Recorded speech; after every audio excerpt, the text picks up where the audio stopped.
आज हम कक्षा 10वीं विषय गणित बहुपद के अंतर्गत बीजीय व्यंजकों का लघुत्तम समापवर्तक और महत्तम समापवर्तक ज्ञात करना सीखेंगे। तो लघुत्तम समापवर्तक क्या होता है और महत्तम समापवर्तक क्या होता है, पहले इससे संबंधित कुछ जानकारी। लघुत्तम यानी जिसको शॉर्ट में बोलेंगे लस, वह छोटी से छोटी संख्या जिसमें दी गई संख्याओं का भाग पूरा पूरा चला जाता है, लस कहलाता है। मस यानी वह बड़ी से बड़ी संख्या जिसका दी गई संख्या में भाग पूरा पूरा चला जाता है, मस कहलाता है। अब इसकी कुछ परिभाषाएं लिखित में हम ध्यान करेंगे। लघुत्तम समापवर्तक जिसको हम शॉर्ट में लस कहते हैं, दिए गए बीजीय व्यंजकों के अभाज्य गुणनखंडों की बड़ी घात व संख्याओं के अभाज्य गुणनखंडों की बड़ी घात का गुणनफल हमेशा लस कहलाता है, यानी वह गुणनफल लस प्राप्त हो जाता है।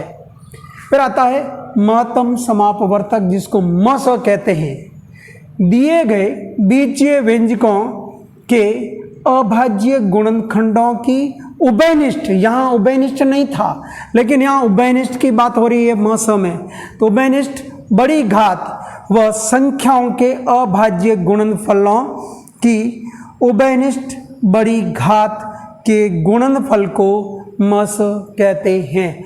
अर्थात मस और लस की परिभाषाएं हमने सीखी। अब हम सीखेंगे, इससे लस और मस ज्ञात करेंगे तो हमको किस प्रकार की समस्याएं मिलेगी, क्वेश्चंस मिलेंगे, उनको हम हल कैसे करेंगे, ये हमको ध्यान देना है, समझना है। लिखा है 15 a घात 3 b c स्क्वायर।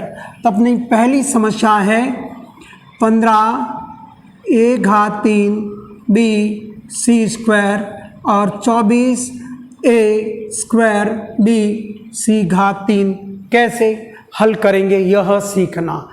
दो व्यंजक दिए गए हैं, दोनों व्यंजकों का मस भी निकालना और लस भी निकालना। तो सबसे पहले हम 15 a की घात 3 b c घात 2 लिखा। अब 15 का अभाज्य गुणनखंड 3 गुणा 5 होता है और a की बड़ी घात जो लिखी हुई है 3 तो वैसा ही लिखा, b भी वैसा ही लिखा और c भी वैसा ही लिखा। इसको समीकरण नंबर 1 लगा दिया ताकि पहचान करने में सुविधा हो जाए। दूसरा व्यंजक है 24 a की घात 2 b c की घात 3। 24 का अभाज्य गुणनखंड 2 गुणा 2 गुणा 3 और a की घात 2 b और c की घात 3, यह दूसरा व्यंजक जिसको समीकरण नंबर 2 लिखा। अब पहले और दूसरे से हम निकालेंगे मस। कैसे निकलेगा यह समझना, ध्यान देना। पहले व्यंजक में और दूसरे व्यंजक में संख्यात्मक जो उभयनिष्ठ बड़ी घात कौन सी है, उभयनिष्ठ होना चाहिए। तो यहाँ पर जो 3 लिखा हुआ है, अर्थात मैं इस 3 को गोले में बंद कर रहा हूँ, इसमें भी 3 लिखा हुआ है, अर्थात दोनों में ही 3 की घात 1 जो उभयनिष्ठ है, अर्थात बराबर आ जाएगा 3 गुणा, अर्थात 3 के साथ और कोई संख्यात्मक उभयनिष्ठ नहीं है तो नहीं लिखना। तो अब a अर्थात बीजीय में देखो, बीजीय की उभयनिष्ठ घात होनी चाहिए, उभयनिष्ठ बड़ी, उभयनिष्ठ का मतलब दोनों में हो, अर्थात a की घात 2 और a की घात 3, दोनों में 2 घात ऐसी है जो बड़ी घात है, दोनों में उभयनिष्ठ है, अर्थात यह आ जाएगा a की घात 2 और b और c की घात 2। अब इसका गुणनफल आ जाएगा 3 a घात 2 और b c स्क्वायर। यह मस ज्ञात हुआ। इसी का हम लस निकालेंगे तो ध्यान देंगे, पहले जो उभयनिष्ठ है उसको एक बार लिखा, इसके अलावा जो संख्याएं बच गई उनको भी लेना, अर्थात 5 और 2 कितनी बार है, 3 बार, यानी 2 की घात 3 लिखो या 2 को 3 बार लिखो। यह आ जाएगा 2 की घात 3 और a की घात बड़ी है 3 और b की घात 1 है और c की घात भी 3, दोनों में बड़ी घात यानी बड़ी घात लेनी है। b की घात 1 है, c की घात 2 और 3 है, तो 3 बड़ी हुई, बराबर आ जाएगा 15 गुणा 8 और a की घात 3, b की घात 1, c की घात 3। 15 का 8 से गुणा किया 120, a की घात 3, b c की घात 3, यह इसका पूरा हल प्राप्त हो गया। इसी प्रकार इसका दूसरा नंबर जो समस्या के रूप में ले रहे हम, तो x square minus 3x plus 2, x square minus 3x plus 2 अर्थात इसका त्रिपद गुणनखंड करना है। तो त्रिपद गुणनखंड का मतलब पहले पद और अंतिम पद का गुणनफल हुआ 2x स्क्वायर, बीच वाले खंड को ऐसे तोड़ना जिनका तीसरे के आगे प्लस लिखा थी योगफल 3x होना चाहिए, अर्थात यह आ जाएगा x square minus 2x minus x plus 2 बराबर आ जाएगा x कॉमन, x माइनस 2 शेष बचेगा, दो पदों में से कॉमन लिया, फिर माइनस दोनों में से कॉमन आया 1, तो x प्लस माइनस माइनस 2 आगे आ जाएगा x माइनस 2 और x माइनस 1, यह इसका हल हुआ। पहला नंबर लगा दिया, पहला व्यंजक सॉल्व हुआ, हल हुआ। इसी का दूसरा व्यंजक दिया हुआ x की घात 4 प्लस x की घात 3 माइनस 6x की घात 2, हल करेंगे तो x की घात 4, x की घात 3, x की घात 2 अर्थात तीनों पदों में x की घात 2 वो बेनिष्ठ है, कॉमन है, बाहर निकालना। तो x की घात 2 को बाहर निकाला तो शेष बचेगा x की घात 2 प्लस x माइनस 6, जो कोष्ठक के अंदर लिखी गई राशि है, इसका हम त्रिपद गुणनखंड करेंगे, अर्थात 6 का x स्क्वायर से गुणा 6x स्क्वायर हुआ।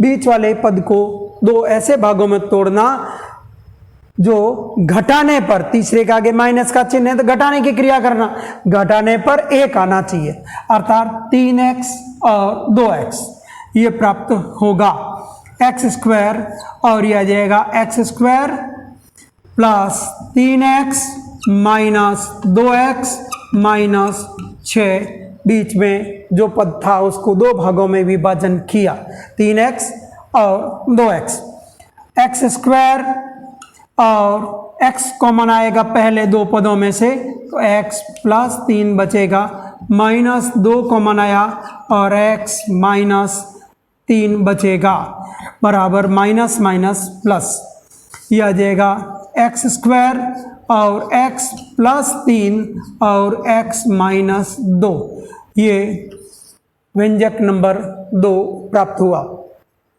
पहले और दूसरे व्यंजक का हम म स निकालेंगे, तो यहाँ लिखा म स बराबर दोनों में जो बेनिष्ठ है वह देखना, x माइनस 2, इसमें देखिए दूसरे में x माइनस 2 बेनिष्ठ है, तो आपने x माइनस 2 यहाँ लिखा, अर्थात म स बराबर x माइनस 2 प्राप्त हो गया।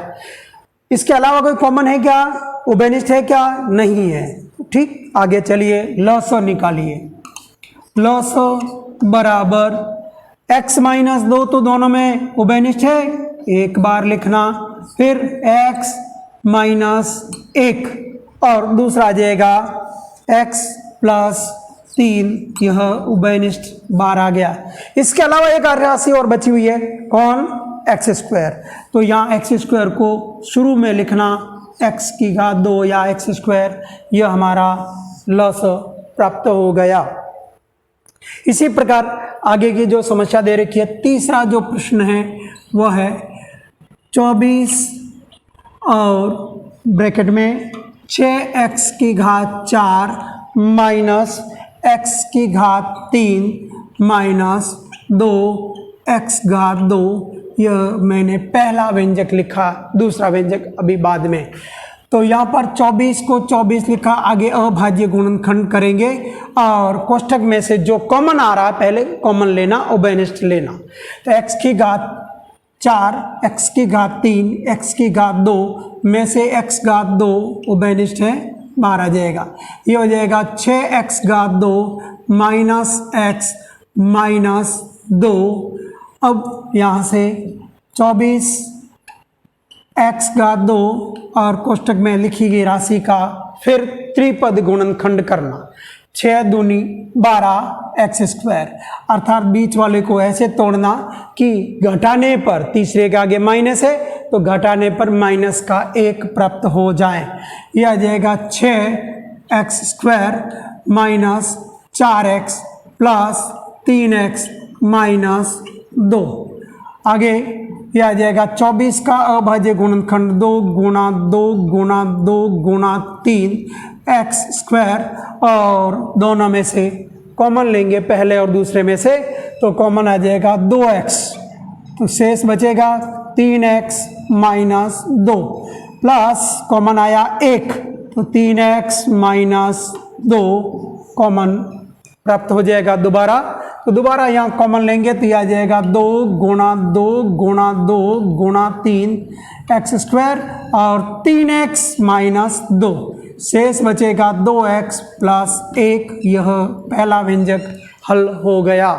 इसी प्रकार दूसरा व्यंजक हल करेंगे तो यह आ जाएगा 20 और कोष्ठक में 6x की घात 5 प्लस 5x घात 4, और यहाँ आ जाएगा x की घात यहाँ 6 5 और प्लस x की घात 4। यह स्थिति है जो अपना दूसरा बहुपद यानी व्यंजक दिया हुआ है। 20 6x घात 6 प्लस 5x घात 5 प्लस x घात 4 बराबर आ जाएगा 20, और कॉमन आ जाएगा इनमें से x की घात 4, शेष बचेगा 6x घात 2 प्लस 5x प्लस 1। कोष्ठक में लिखी गई राशि का त्रिपद गुणनखंड करना तो यह आ जाएगा 20 x की घात 4 और 6x घात 2 plus 3x plus 2x plus 1। इसका त्रिपद बीच वाले का 2 भागों में तोड़ना, यह प्रक्रिया की, और 20 को तोड़ा तो 2 गुणा 5 x की घात 4 अर्थात 20 का अभाज्य गुणनखंड किया। शेष अब 2 पदों में से कॉमन आया 3x, शेष बचेगा 2x प्लस 1 और प्लस का 1 अर्थात यह आ जाएगा 2x प्लस 1, शेष बचेगा 2 गुणा 5 x की घात 4 और 2x प्लस 1 और 3x प्लस 1। दूसरा बहुपद भी हल हुआ, यानी दूसरा व्यंजक हल हो गया। पहले और दूसरे व्यंजक से हम म स निकालेंगे। पहले म स निकालेंगे तो संख्यात्मक कॉमन देखना, 2 गुणा 2 गुणा 2, 2 की घात 3 है और 2 गुणा 2 अर्थात 2 की घात 2 है, तो 2 की घात 2 कॉमन आ गया। फिर अगली संख्या कॉमन कोई आ रही है तो देखो यहाँ 3 है और यहाँ 5 है, कॉमन नहीं आएगा। x की घात 2 x की घात 4 है, दोनों में से 2 कॉमन आएगा। यहाँ लिखा हुआ 3x माइनस 2, यहाँ कोई 3x माइनस 2 नहीं है, 2x प्लस 1 2x प्लस 1, पूरा व्यंजक कॉमन आ गया। बराबर आ जाएगा 2 दूनी 4 एक्स स्क्वायर और 2x प्लस 1। यह इसका म स ज्ञात हुआ। फिर ल स निकालना, तो ल स निकालेंगे तो वही 2 कितनी बार है, अधिकतम 3 बार और यहाँ 2 बार, तो 2 की घात 3 गुणा 3 गुणा 5 और x की घात 4। फिर 2x प्लस 1 और 3x माइनस 2 और शेष बचेगा 3x प्लस 1।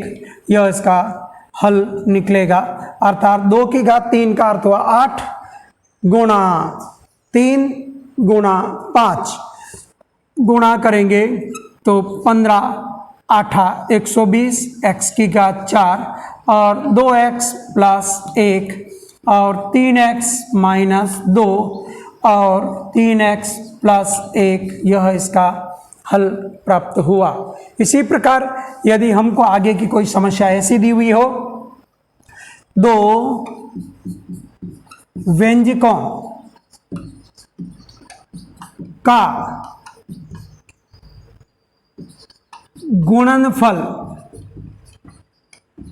बराबर हमको ऐसा दिया हुआ है कि x माइनस 7 और x square plus 8x plus 12 दिया हुआ है, तो हम दिए गए x square plus 8x plus 12 का त्रिपद गुणनखंड करेंगे। यह आ जाएगा x माइनस 7 और इसका खंड करेंगे, एक्स स्क्वायर का 12 से किया 12x स्क्वायर, बीच वाले को ऐसे दो भागों में तोड़ना जिनका गुणनफल 12x स्क्वायर होना चाहिए और तीसरे के आगे प्लस का चिन्ह है तो जोड़ने पर 8x आना चाहिए। तो x square plus 6x plus 2x, 6 और 2 को जोड़ा 8 हो गया और 6 और 2 का गुणा 12 और x का गुणा x से करेंगे तो x स्क्वायर बन जाएगा। और कॉमन लेंगे, x माइनस 7 है ये और यहाँ से कॉमन आया x और x प्लस 6 प्लस का 2 कॉमन आया और x प्लस 6। अगली स्थिति में x माइनस 7 और x प्लस 6, x प्लस 2, यह अपना दो व्यंजकों का गुणनफल अपने पास हल हो गया। इसी प्रकार इसका मस दिया हुआ है, मस क्या दिया है x प्लस 6, हमको लस निकालना है, अर्थात लस के लिए क्वेश्चन मार्क लिख दिया मैंने। अब क्वेश्चन मार्क लसों को ज्ञात करना है तो क्या कंडीशन है, प्रश्नानुसार लिखा मैंने, प्रश्नानुसार क्या स्थिति है वह ध्यान देना। तो यह आ जाएगा मस गुणा लस बराबर दो व्यंजकों का गुणनफल, अर्थात मस और लस का गुणनफल उन दोनों व्यंजकों के गुणनफल के बराबर होता है। मस का मान रखा x प्लस 6 गुणा लस बराबर, अब दो व्यंजकों का गुणनफल जो दिया हुआ है x माइनस 7, x प्लस 6 और x प्लस 2, हमको लस निकालना है तो दिए गए में से मस का भाग देना, अर्थात x माइनस 7, x प्लस 6 और x प्लस 2 बट्टे में x प्लस 6, क्योंकि x प्लस 6 लस के साथ गुणनफल में है तो पक्षांतरण करेंगे तो भाग में जाएगा। तो x प्लस 6 से x प्लस 6 कटा तो लस आ जाएगा x माइनस 7 और x प्लस 2, दोनों का गुणनफल। x का गुणा x से करेंगे x स्क्वायर और x का गुणा 2 से करेंगे 2x, माइनस 7 का x से करेंगे तो माइनस 7x, माइनस 7 का 2 से करेंगे 7 दूनी 14, x square minus 5x minus 14। आज हमने बीजीय व्यंजकों का मस और लस ज्ञात करना सीखा।